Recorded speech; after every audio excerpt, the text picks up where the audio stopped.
Bonjour, bonsoir à tous ceux qui sont en ce moment connectés sur Le Congo est à nous. Nous vous disons merci, mes chers compatriotes. Nous sommes aujourd'hui le troisième jour, le 31 mars, le dernier jour du mois.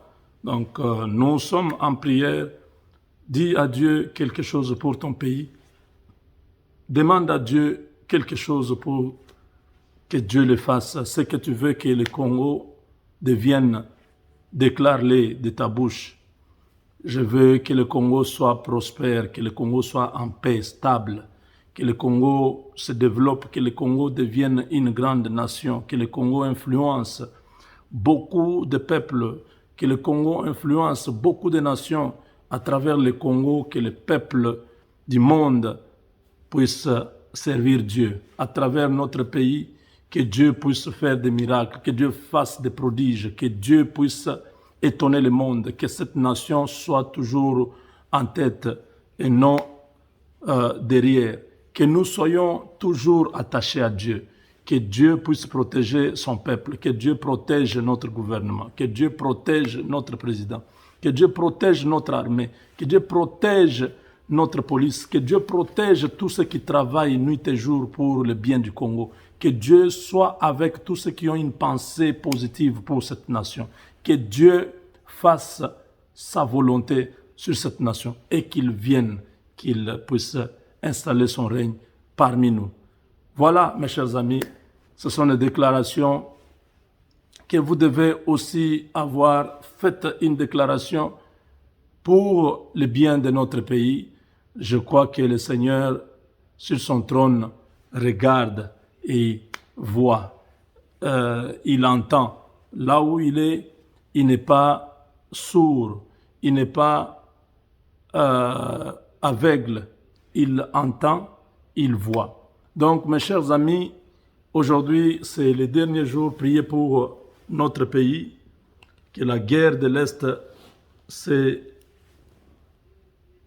s'arrête et que la paix revienne partout à l'Est, c'est-à-dire en Ituri, au nord, au sud, Kivu, au nord Katanga, bref, sur l'étendue du territoire national. Nous avons besoin de cette paix-là. Nos frères méritent de vivre comme tout le monde sur cette planète où Dieu nous a donné peu de temps. Alors voilà, mes chers amis, c'est fait. Il y a quelques instants, l'ex-président ivoirien vient d'être acquitté totalement. Il a été arrêté injustement par ceux qui voulaient contrôler le sous-sol ivoirien, ceux qui voulaient contrôler la Côte d'Ivoire.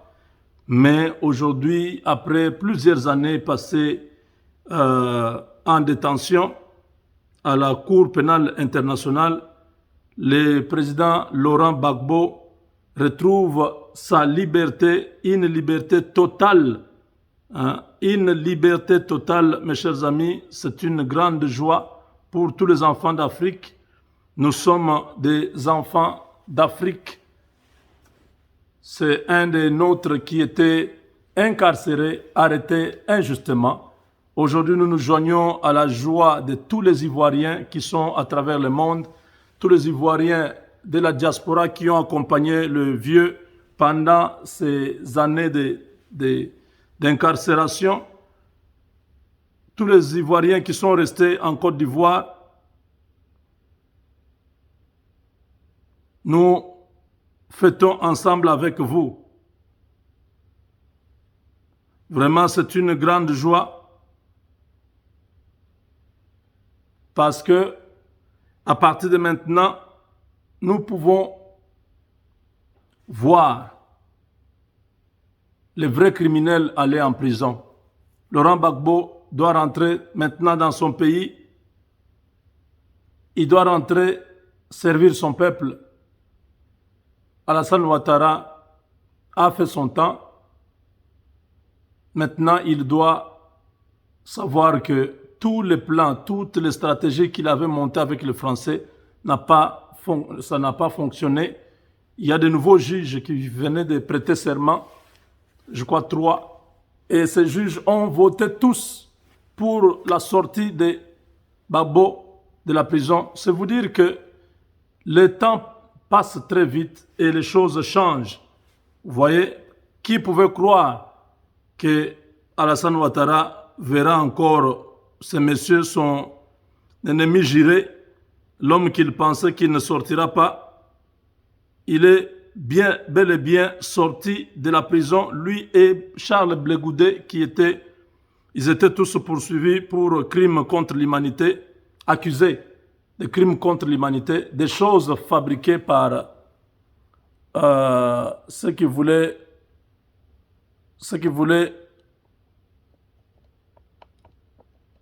attendez, j'étais en train d'ajuster. Oui, ceux qui voulaient contrôler la Côte d'Ivoire.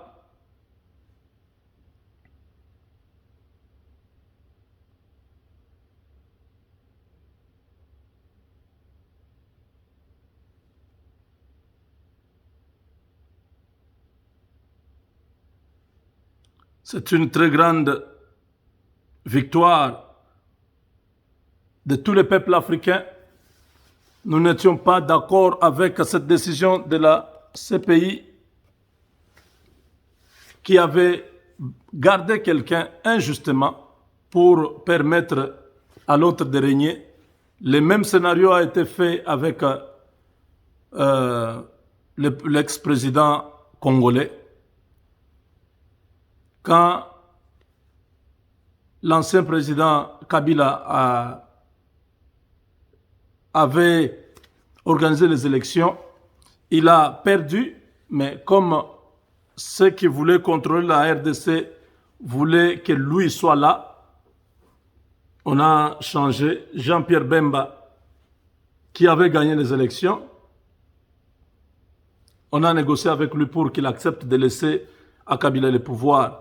Mais quand il a accepté, c'était une erreur monumentale de sa vie.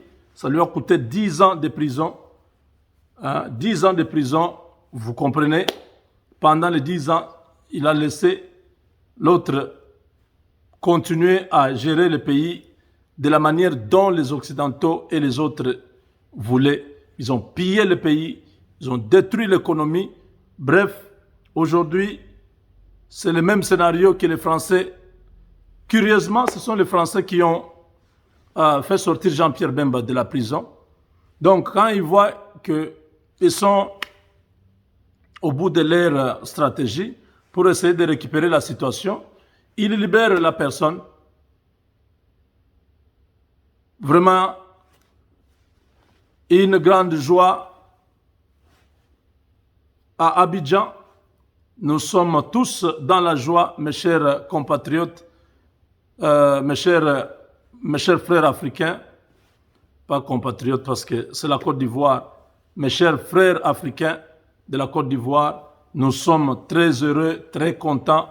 Nous partageons cette joie de retrouver un frère, un grand frère, un papa, un aîné qui retrouve la liberté parce que le droit a été dit, la justice lui a été rendue.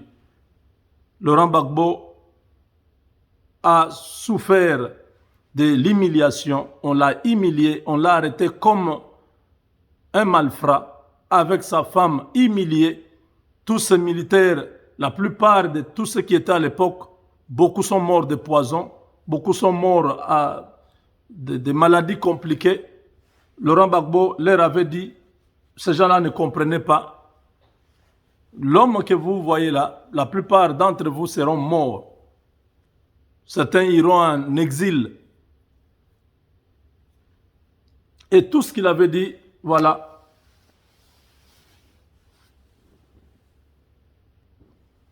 Donc, vous avez compris, le président Gbagbo, l'ex-président ivoirien, est totalement acquitté. Il est totalement libre.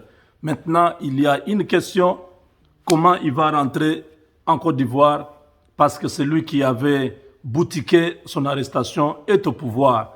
Il faut que tous les Ivoiriens se tiennent comme un seul homme pour barrer la route à ces messieurs qui sont au pouvoir, qui croient que Gbagbo ne peut pas rentrer dans son pays. Ils se sont arrangés pour que Laurent Gbagbo soit condamné dans un tribunal en Côte d'Ivoire.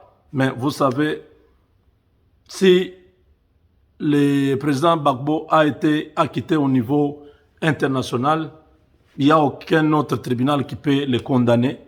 Il faut que le peuple puisse se mobiliser, que le peuple se constitue la sécurité du chef. Il doit rentrer dans son pays. Regardez combien de premiers ministres sont morts. Guillaume Soro se retrouve en exil. Donc, avec le président Alassane Ouattara, ce n'est pas rassurant. Hein? C'est vrai que les Français ont donné leur aval que Gbagbo finalement sorte. Je ne sais pas pourquoi est-ce que les Français sont en train de lâcher Alassane Ouattara. On ne le sait pas, mais très bientôt, nous aurons tous les détails. Mais pour l'instant, en tout cas, beaucoup de bonheur, beaucoup de succès, la longévité à notre papa, à notre vieux, à notre cher aîné, le président Laurent Gbagbo. Que Dieu soit avec toi, rentre dans ton pays. Je sais que Charles Blé Goudé, on lui a refusé le passeport jusque-là. Je ne sais pas comment ça va se passer. Il faut que la Cour puisse confirmer, il faut que la Cour puisse éclairer tout ça. Tous les montages, tous les mensonges des crimes contre l'humanité, crimes de guerre, c'était juste des histoires pour écarter cet homme, un grand leader africain de la scène politique ivoirienne.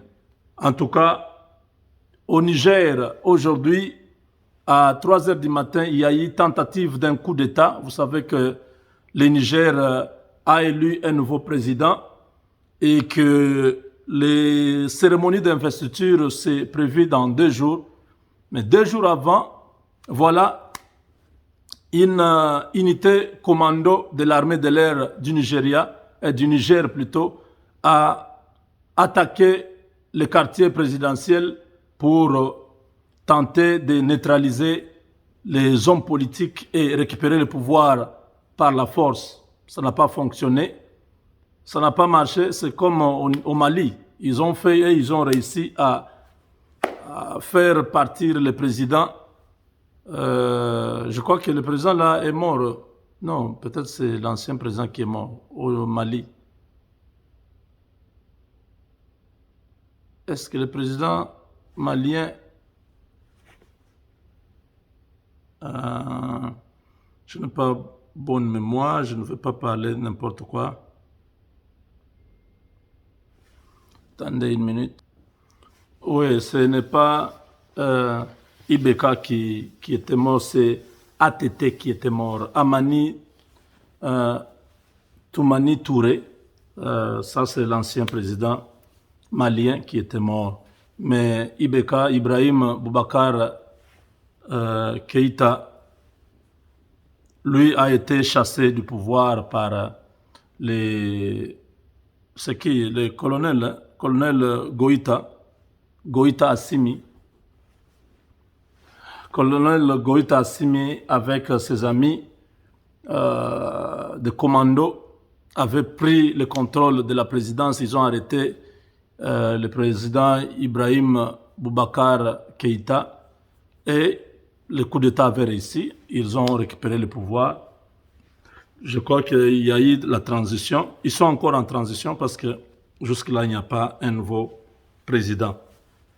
Mais au Niger, ça a échoué. Au Niger, ça a échoué parce que là-bas, la garde présidentielle a réagi fortement et le calme est revenu à Niamey. Niamey, c'est la capitale du Niger. Ce n'est pas le Nigeria. Le Nigeria est à côté, le Niger est francophone. Alors, toutes les délégations étrangères qui devaient aller à la cérémonie d'investiture du nouveau président malien, du nouveau président nigérien, peuvent y aller. parce que le calme est revenu. Tous les assaillants sont en fuite. Certains ont été arrêtés. Il y a eu des interpellations. C'est ça l'Afrique, notre Afrique. Nous avons brossé un peu cet aspect africain pour que vous sachiez que nous ne sommes pas seulement Congolais. Quand il y a quelque chose d'intéressant au niveau africain, nous parlerons. Nous allons faire en sorte que cette chaîne devienne une chaîne panafricaine. Pourquoi? Parce que nous avons beaucoup investi dans notre pays. C'est le moment maintenant que nous puissions investir pour toute l'Afrique. Chez nous, ça commence déjà à se stabiliser. Il y a seulement la partie Est qu'il faut beaucoup plus pousser pour que la paix entre dans le pays et que le Congo devienne une nation qui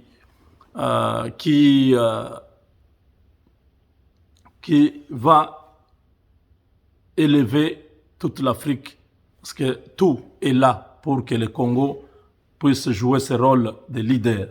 Voilà, merci mes chers amis de nous avoir suivis. Laurent Gbagbo, libre depuis cet après-midi à la Cour pénale internationale avec son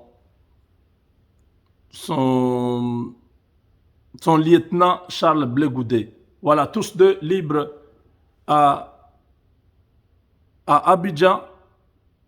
La fête est totale. Nous allons avoir les images prochainement.